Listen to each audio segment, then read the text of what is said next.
I always believed life had its own rhythm, a quiet, steady beat. Mine was composed of morning routines, school drop-offs, and evening conversations over simple dinners. After my wife passed, my world narrowed to one focus, my daughter. She was the center of my universe, a light I protected with everything I had. We grew together, not just as father and daughter, but as two people learning how to fill the silence with meaning. From the time she was small, our lives moved in sync. She had this habit of holding my hand even when she didn't need to, whether we were crossing a street or just walking through the park. Her tiny fingers would reach for mine. That quiet trust, unspoken, unshakable, became the thread that stitched our days together. We didn't have much, but we had consistency, affection, and the kind of laughter that doesn't come from jokes, but from knowing each other deeply. I remember how she'd wait for me by the window every evening. She'd spot me before I reached the driveway, running out barefoot just to hand me whatever she'd drawn or written that day, a crooked heart on a scrap of paper. "For you, Daddy," she'd say, like she was giving me the most precious thing in the world. And to me, she was. She was the gift. As the years passed, she grew into her own person. She was smart, a little stubborn, and always kind. Her world expanded. Friends, school events, hobbies, but she never drifted far from me. We had our Sunday pancakes, our late-night movie marathons, our silly inside jokes. Even as she hit her teenage years, when most kids pulled away, she stayed close. Not in a clingy way, just present, loyal, aware. There were difficult moments, of course. I worried whether I was enough, whether I was giving her everything she needed. No guidebook prepares you to play both roles. But she never made me feel lacking. Her love filled the gaps I feared existed. I remember one particularly hard year when money was tight and I couldn't afford her school trip. I tried to explain, gently, prepared for disappointment. She smiled, hugged me, and said, "It's okay, Dad. Let's do something just us instead." That moment still sits with me, crystal clear, love without condition. She grew up, but she never outgrew me. Even as she prepared for university, she made time, checking in, helping with groceries, leaving little notes on the fridge. There was one that read, "Don't forget, you're my hero." I kept it, still have it. I didn't realize how much she was watching me all those years. The way I handled work stress, how I folded laundry, the silly way I talked to our dog. She remembered it all. That silent witnessing, her way of loving me back, meant more than anything she could have ever said. I didn't know it then, but she was planning something that would remind me just how powerful the love we built together truly was. It started like any other morning. I woke up to the smell of coffee, but something was different.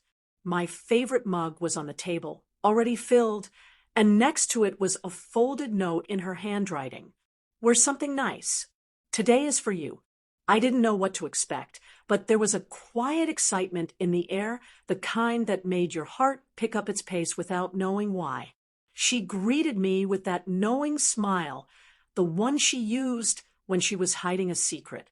No clues, no hints, just a gentle push toward the door and a bag she'd packed for me.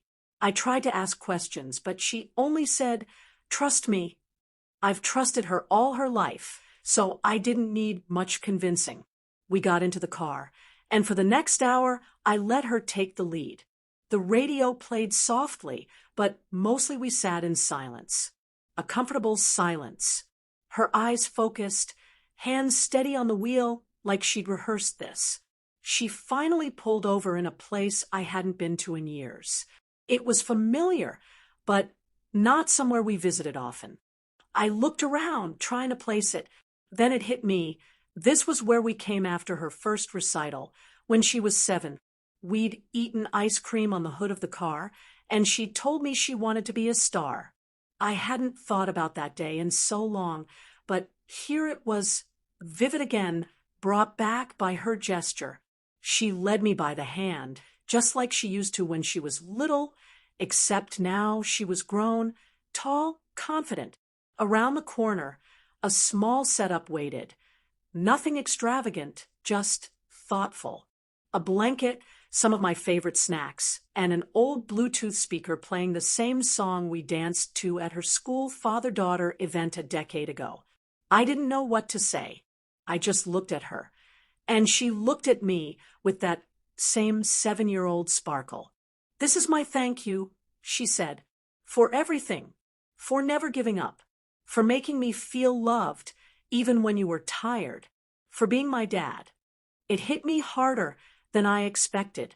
No fanfare, no crowd, just honesty and love. She'd remembered everything. The little moments, I thought, had faded into routine. She brought them back, not with words, but with intention. Every part of the surprise had a memory behind it.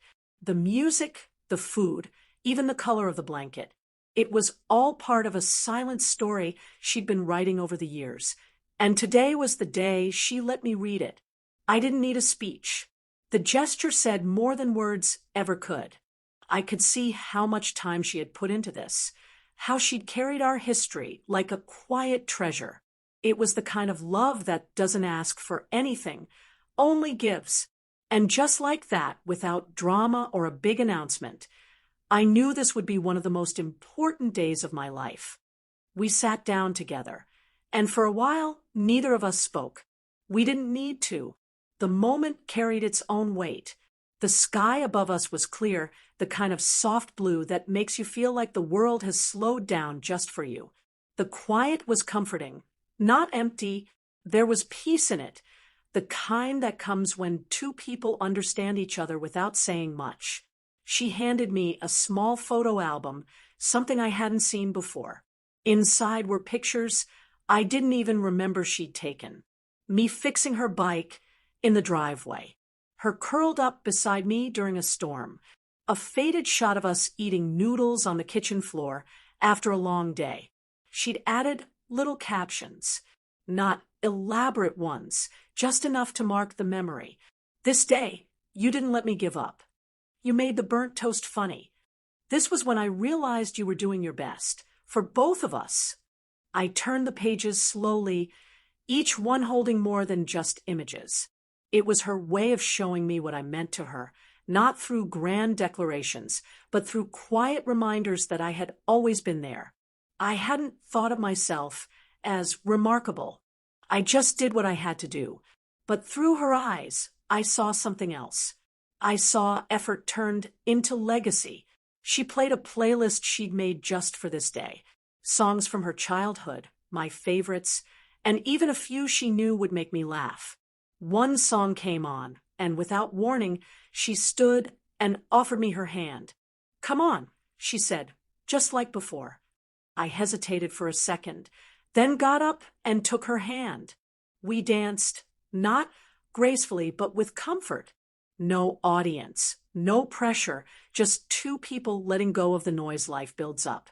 There was a moment during that dance where I felt everything, every emotion I'd buried, every joy I thought had passed, every version of her I'd known.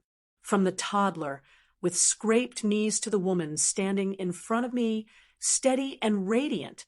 And in that same moment, I felt myself, young again, full again, whole.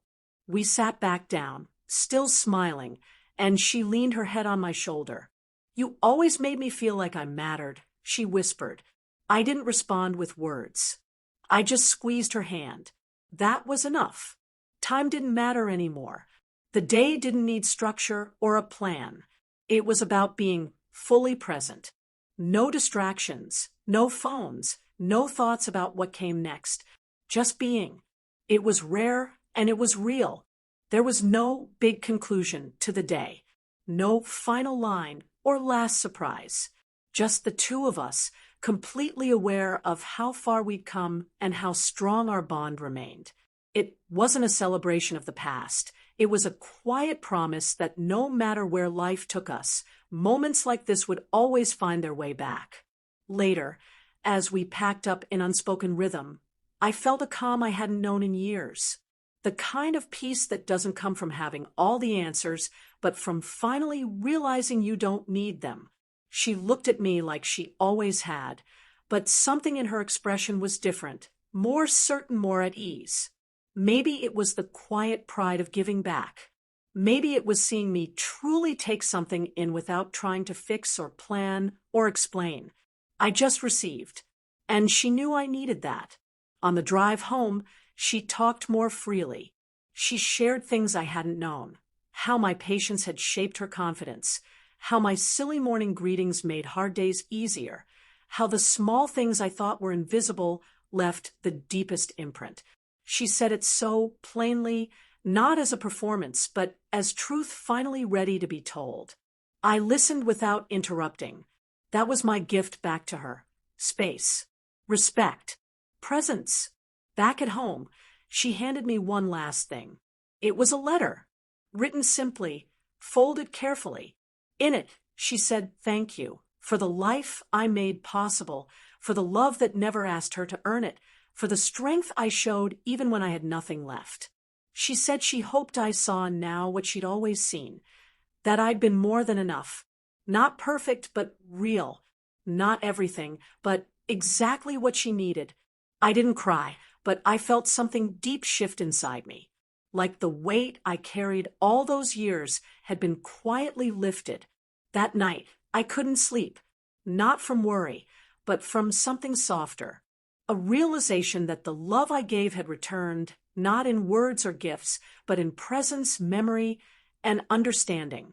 The kind of love that doesn't fade with time, but deepens. The kind that doesn't depend on roles or titles or milestones. Just connection.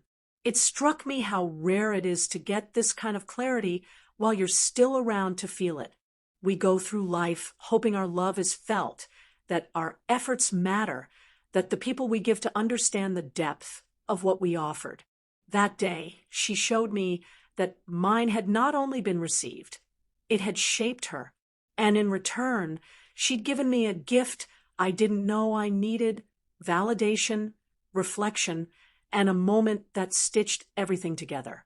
This was a love story, not the kind sung about or shown in films. A quieter, steadier one, built over years, forged in routines, sacrifices, smiles that lingered longer than expected. It was about the kind of love that doesn't shout, but stays, that doesn't ask for attention, but endures. And in that truth, I found something even greater than joy. I found peace. I realized then that true love isn't about being remembered loudly. It's about being remembered clearly. And through her, I was